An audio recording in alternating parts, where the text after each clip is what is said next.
Hello, everyone, and welcome back to the Silver Screen Shenanigans podcast. My name is Devin, your host as always, back again with a another one of my favorite films that I've seen in recent times. I saw this last year, um, and I've wanted to talk about it for a while because this is not only one of the better movies, probably I'd go so far to say one of the best movies of 2023, but probably one of the best, if not the best, of the series of the Godzilla franchise. And that is, of course, Godzilla Minus One. This was the first Japanese Godzilla film since 2016. Took a little bit of a break there. Um, and I'm just glad to see that they're making Godzilla movies again. The American copyrighted version that covers the MonsterVerse, I guess they call it here in the United States. That those movies are fine for what they are, but this one I think just takes the name of Godzilla and um, just brings it to a whole new level with the the story, the visuals, and everything in between at a lower budget, which is crazy to think about. Um, I believe this movie was way cheaper than uh, just a lot of uh, movies, really anywhere in the world. Let's see. Toho International later released that in North America on December 1st, the film grossed over 170 million worldwide against the estimated 10 to 12 million budget. I mean, that is insane. Um, most movies that's like cheap for like a movie to be made, and it looks fantastic. But it it not only brings it back to Godzilla's roots, like only Japanese studios can make. Only I think it really only Toho can make. Like that's a Godzilla movie. Like what America does is fine, I suppose, but Toho knows how to make the Godzilla movies, which makes sense because it is their creation. Um, so where does this movie start? Where does this movie begin?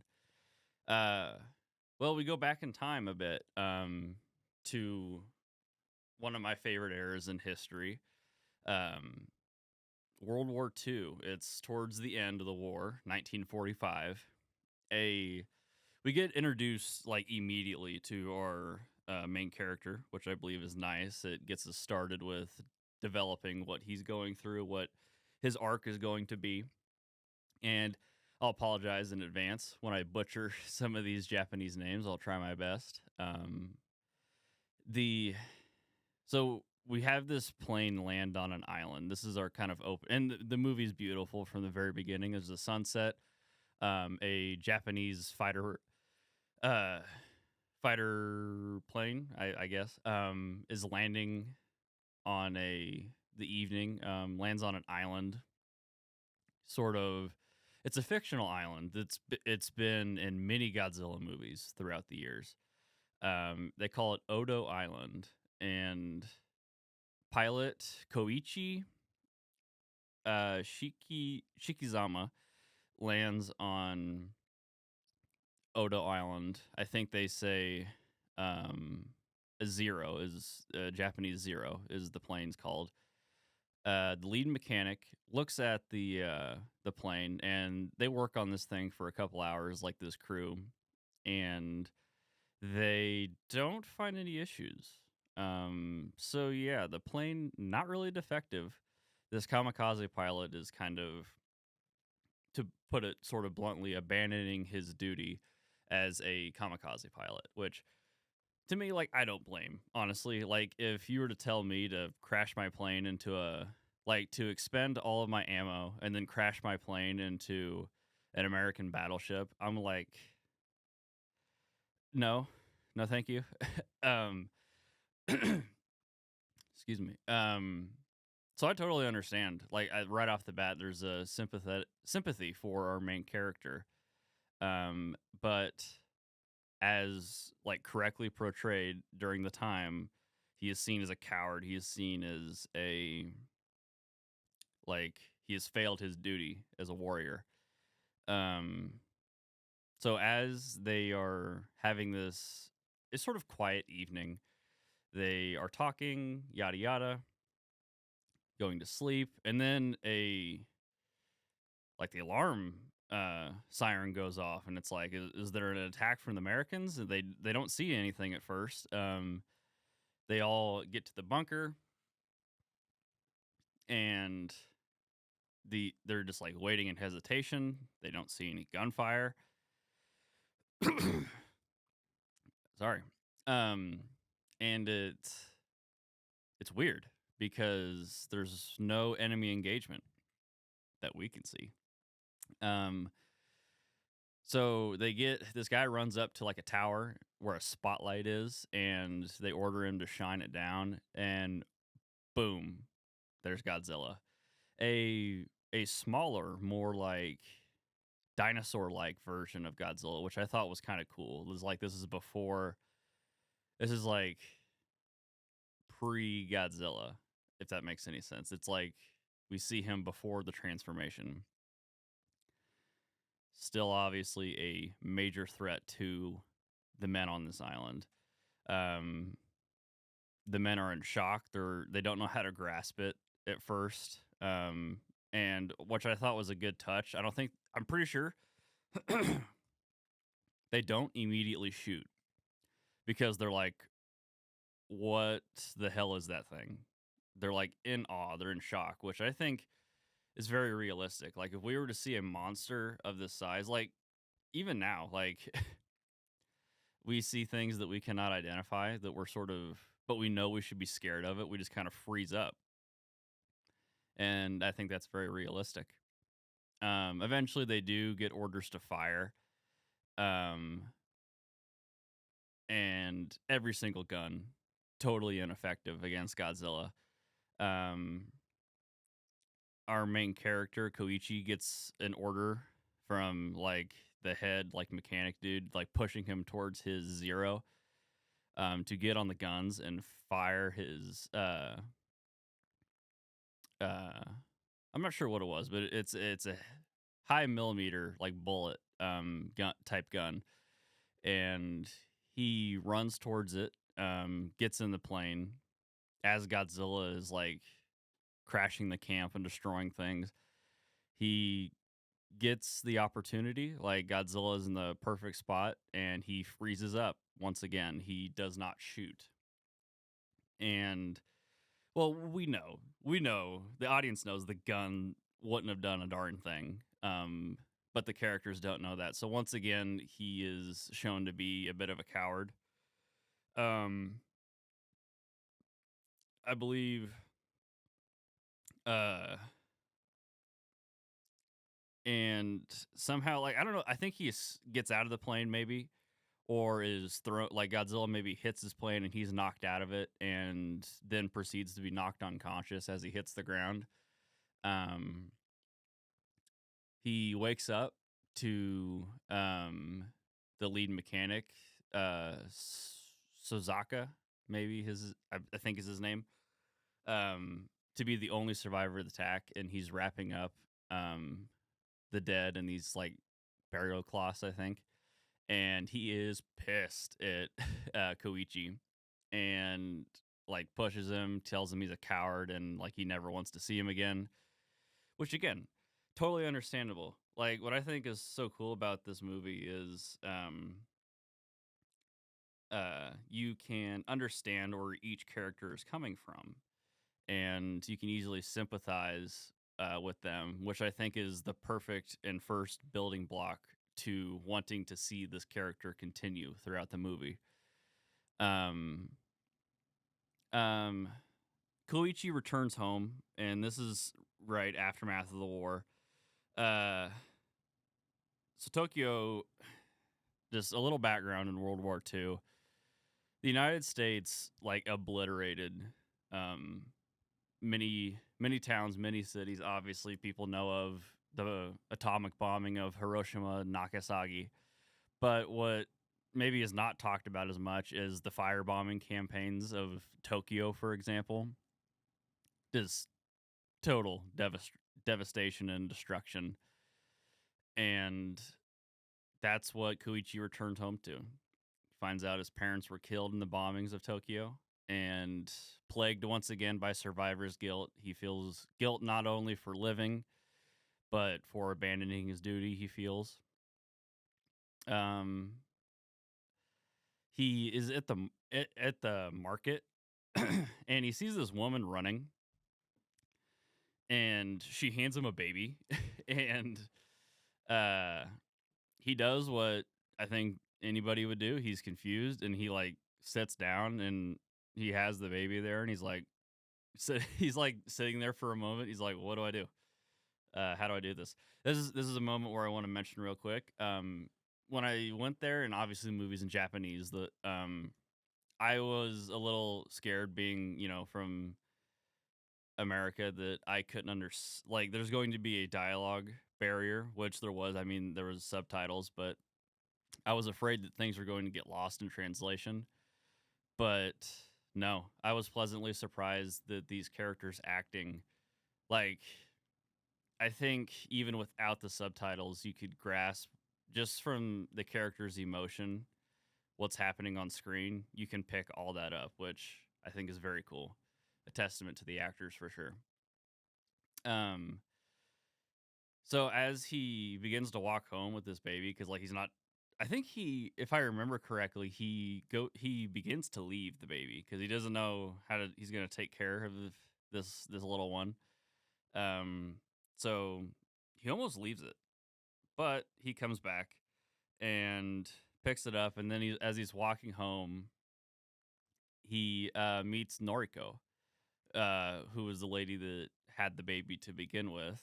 Um, and she sort of makes fun of him for like waiting so long. Um, and Noriko's parents also died from the bombing, and she found an orphan baby, Akiko, um, who she just rescued and has no relation to. Um, so there's kind of this makeshift little family here, who all have experienced loss, and maybe that's sort of what brought them together. And so Noriko is uh uh she kind of stays at home, and they with the baby, and they kind of live and work, and they get help from a neighbor lady who helps feed the baby and take care of this little shack that they've made a home in. Um, and What Koichi does is he has to find work. Like, you got to have money. So he is tasked with employment, with disposing of naval mines after World War II. There's a bunch of those still after.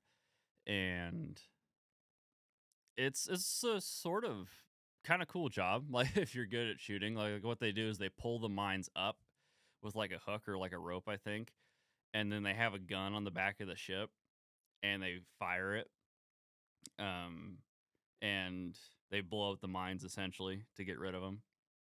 Pretty simple. It works. Little bit of danger, I suppose, but it pays well. And so what is happening off scenes, and they show testing from Operation Crossroads, um, which I think is really cool that they showed real historical footage and brought in like actual historical like events that sort of gives this movie maybe a little. I mean, it's obviously fake. It's obviously a huge leap in your imagination, but I think this helps in making it a little bit more believable to have actual historical facts in it. So yeah, Operation Crossroads was nuclear tests by the United States, um, at Bikini Atoll. which again was a real thing.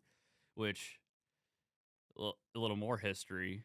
This bombing at Bikini Atoll is one of the original inspirations and has um, story beats in the original 1947 Gojira.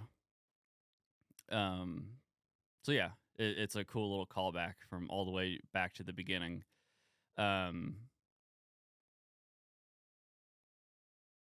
and it destroys some Japanese ships. So once again, the Japanese unfortunately have some devastation at the hands of nuclear testing and nuclear bombs. Um, tensions rise as the United States sort of like, and there's a scene too of Douglas MacArthur. Um, they offer no help with assisting the Japanese. This is the time of the Cold War, like immediately began after World War II. So that's where the United States are putting their efforts. Um, and at the same time, the Japanese government is now panicking about what to do about this nuclear crisis. And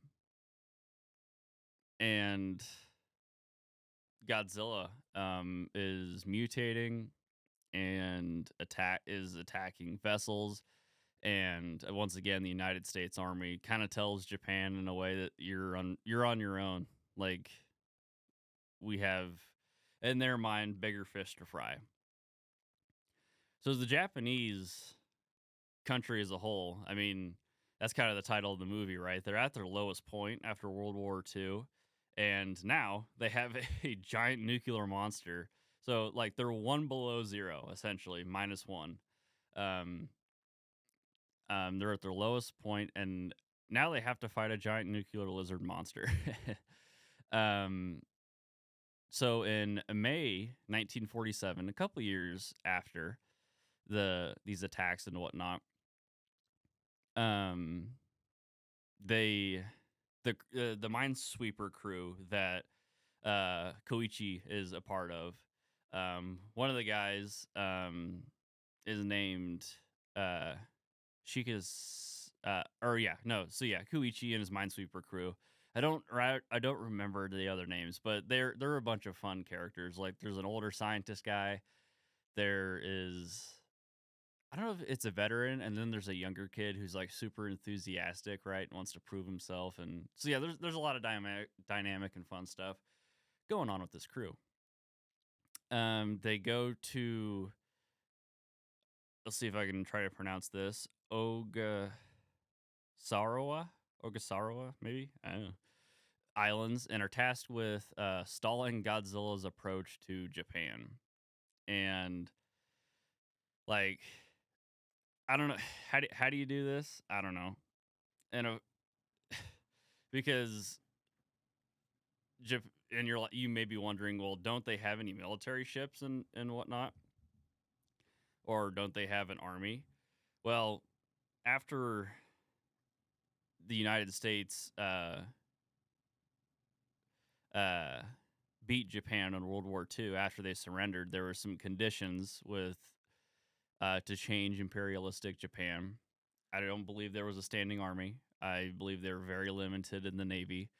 So they don't have, like, the government itself probably doesn't even have the necessary tools to even try to combat Godzilla. Even though we know it wouldn't make a difference because he is nearly invincible. So yeah, they go to this island. They have these mines attached, and of course Godzilla surfaces and destroys one of the boats that they're near. It's a haunting scene where he, like, almost like a shark or something, like he surfaces out of the water, comes up, like, and then grabs the boat in its mouth, and then like just takes the whole thing down into the ocean. And it's like a huge ship, much bigger than the one our crew is on. And it's like, good lord. Like, if that were me, I'm leaving. I'm done. So our crew turns on their boat and is going away. They have a mine on their ship, and they get it lodged in Godzilla's mouth. So it's kind of like, think of Jaws, right? That scene where um, they have the air tank, the compressed air in Jaws's mouth, and they um, um, get it in his mouth. Koichi, being the most experienced with this type of gun, um, hits the mine while it's in Godzilla's mouth, and there's this big explosion, and they're like, "Cool, we just killed Godzilla." No, not a chance. And I think this is also interesting. This is the quickest we've ever seen Godzilla's regeneration ability. Of course, we know he has it in other movies, but we never actually, I think, got to see it, and not nearly this quick. His uh, mouth regenerates very, very quickly. Um, and then a heavy cruiser, the to Takayo, then engages Godzilla, but then is also destroyed when Godzilla unleashes the first time we see his atomic breath or his heat ray. And boy, this is one of the most terrifying depictions, I think, because like his spines on Godzilla's back, they like jut out as they go up, and also turning blue at the same time. And then the beam like hits it with an intensity and a speed which is scary, and just blows to smithereens this battleship. Um and our crew escapes very, very narrowly, because Godzilla, we find out also that Godzilla has to recharge this ability. He can't just use it uh whenever he wants, I suppose. It takes some time to for the nuclear energy to charge back up. I think is the best way I can describe it. Uh so after Koichi returns home, there's a very sweet scene with Koichi and Noriko, where they open up about their struggle and loss, and Koichi opens up about his earlier encounter with Godzilla, and how he says he just desperately wants to live again, and how he's a coward, and very, very good stuff. And Noriko is right there supporting him. And not a couple days later, Godzilla makes landfall in Japan and attacks Ginza, I believe, or Ginza, um, where Noriko works, is the significance of this movie. And it's one of the most, highly encourage you to watch the movie, obviously, but if not, watch this scene on YouTube. Noriko is in this train. I believe she's headed home, headed to work, one of the two. Um, and the train is stopped. And she just like looks out the window, and you can see like the camera's on her, but you see in the reflection of the glass, it's really, really well done scene. Godzilla and his massive monstrosity coming towards her, and she's stuck. You can't even run. It's terrifying. And she's like, Godzilla picks the train up in his mouth, also similar to the first movie, and she miraculously survives, and reunites with Koichi. Um, then tanks roll in. We know it does it does hardly anything against Godzilla, but I wouldn't say it's totally ineffective. Like, you can see that Godzilla is annoyed for sure.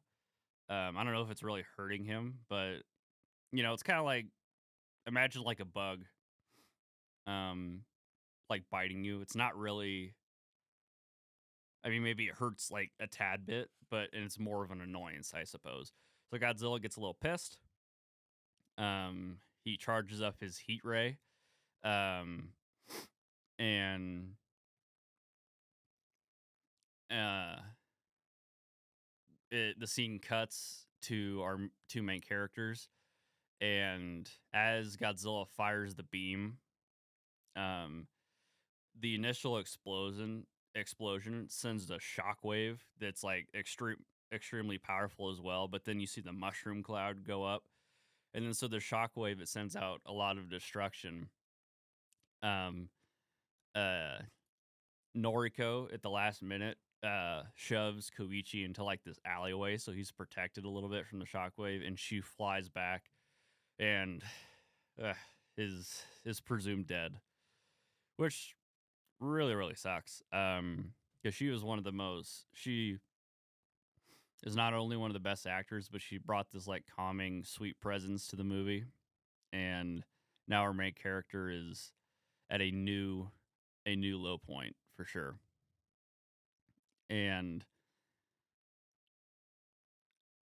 it this heat blast kills tens of thousands, and I think it's very significant because it's like a depiction of uh, the bombings of Hiroshima and Nagasaki.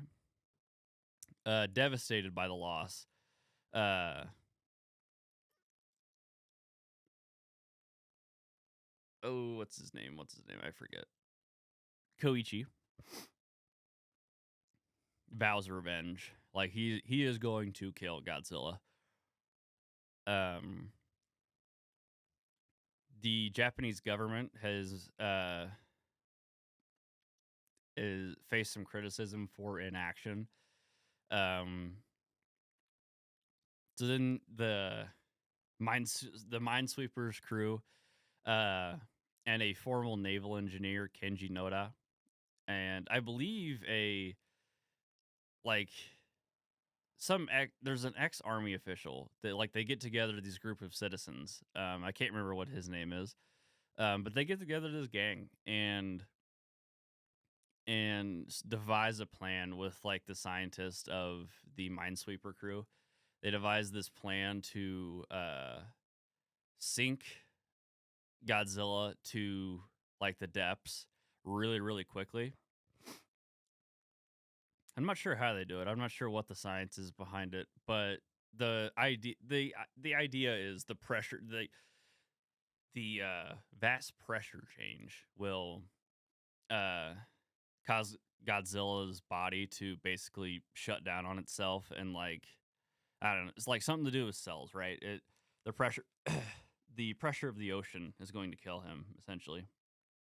And plan plan B, if like they can, if they're still tugging on the rope, if there's still like signs of life, to pull him back up really quickly, and hopefully the subsequent like pressure change will finally like put Godzilla to an end before his regeneration ability can uh like come into play.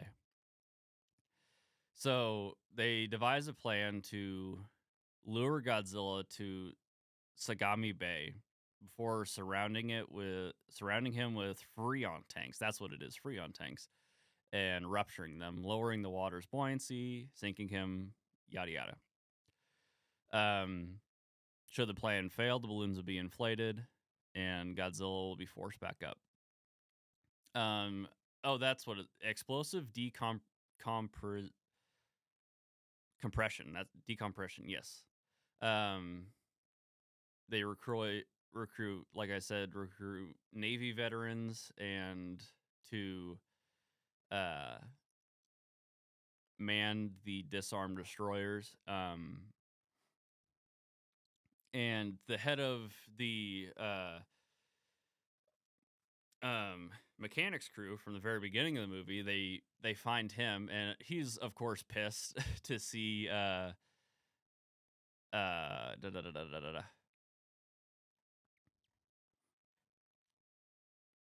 Sorry, what's his name? Koichi again. I think he punches him when he first sees him for like, why are you talking to me again? I never wanted to see you.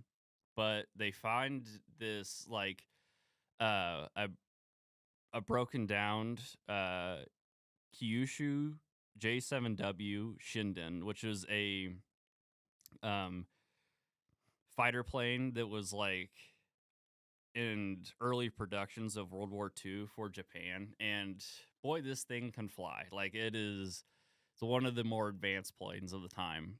And so Godzilla makes landfall, which is unexpected. So how are they going to lure him now? Well, our our boy Koichi gets in the plane, and he is very dangerous because like he's circling Godzilla and luring him back out into the ocean. And I think some of these shots are fantastic of Godzilla just walking around in the open Japanese land and mountains and whatnot.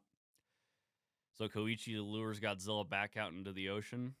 Um, while like firing at him a little bit to just keep uh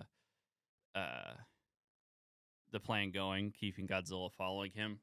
And there's a lot of close calls, right? With Godzilla biting and swinging his tail around. So they get Godzilla out into the ocean, and they they swing the boats around, right? They get Godzilla entrapped in these lines and whatnot, and uh, they sink him, and they it seems like it's working until there's movement on the ropes. So then they inflate him back up, and Godzilla is messed up. Like you can see like parts of his body that are like, I don't know, like dead is the best way I can describe it. Is like parts of his body like are like you can see like dead cells maybe over his body. Parts of his flesh are like white and colorish. So like he's messed up, but not dead. And he Godzilla is enraged, and he goes immediately for his heat ray. And as he's like charging it up, his spines are out. It's like, okay, what do we do? Um Koichi is a little background I forgot to mention is he wants to end his life. He wants to fulfill his duty as the kamikaze pilot. He wants to bring honor to his people, not be a coward anymore. So he is going to fly his plane. Like he has the idea of ending his life in this battle at some point because he has this bomb strapped to um like the bottom of his plane. So he's going to intend on dying in this fight. And there's a little bit of moment like before this last standoff with Godzilla. There's a moment where him and like the head engineer of this plane, like they have a little moment of discussion. And this is where we find out what they said. The head engineer tells Koichi, "You have to live. You have to live for your little girl, and I want you to find purpose in your life. I forgive you. I I installed a oh, what's it called? Can't believe I'm blanking on it. It's like the pilot pulls the lever and they're parachuted out. Like it, you know what I mean? Like um well now this is ridiculous. I got to find out what it's called. Sorry.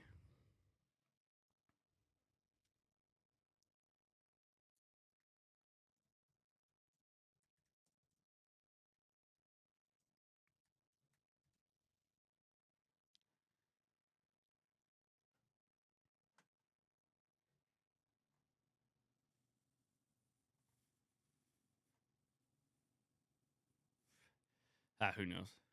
Not important. So he there's an ejection option too.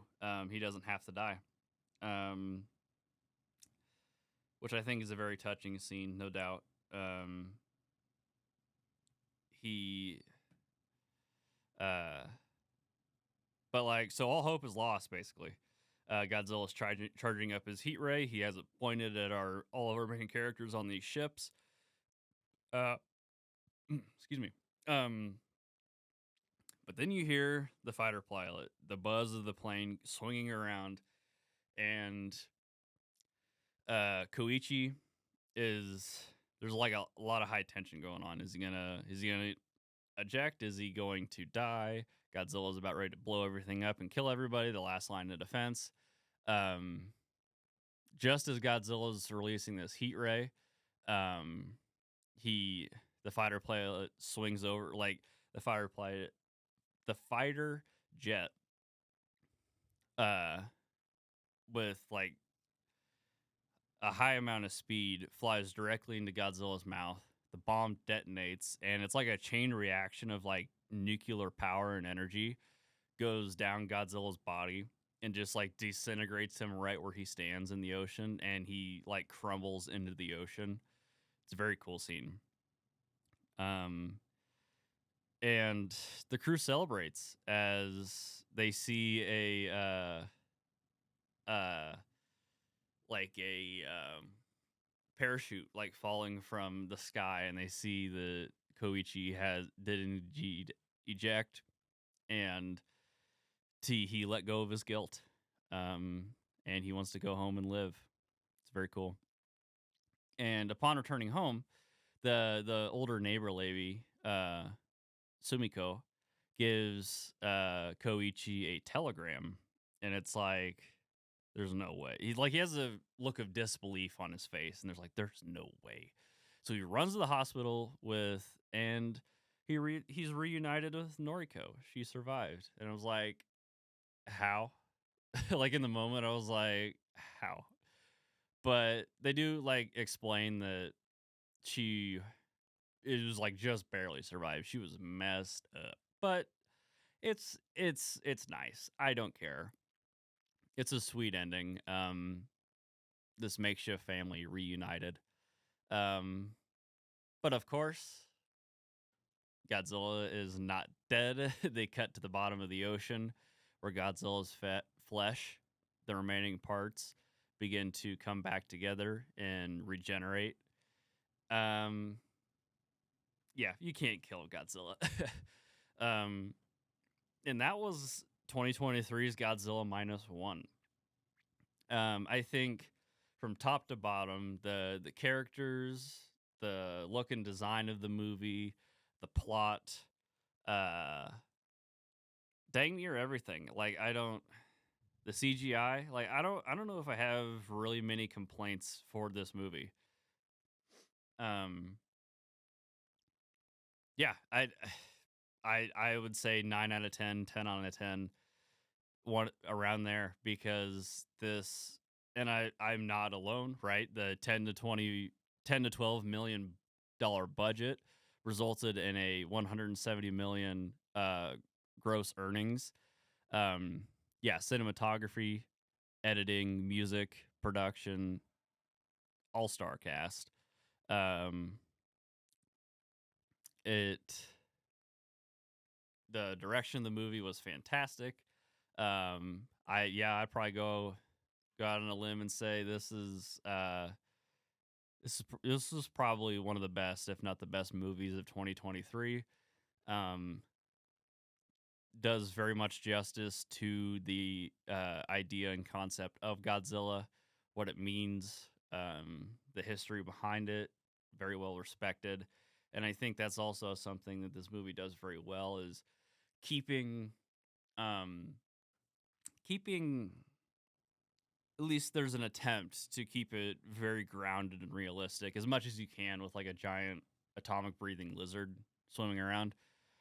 Um, and I guess that's the one little criticism I do have of the movie. There's like a couple scenes like about halfway through the movie where like our main characters are kind of sitting around drinking and then just like chilling out, it seems.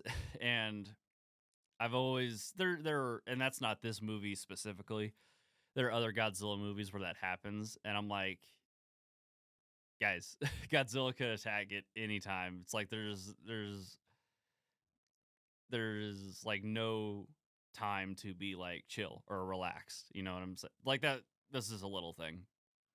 Um, but yeah, overall, there was dynamic arcs for all the characters. There was much change, like I said. Um, the movie, of course, ending on that opening for a possible sequel, which is great. I love uh, all the Godzilla movies from Japan. Hope they keep making more. Even love the bad ones. Um, so yeah, I don't think there's really much more I could say on this dang near perfect movie. Thank you guys for listening, and we'll see you next time.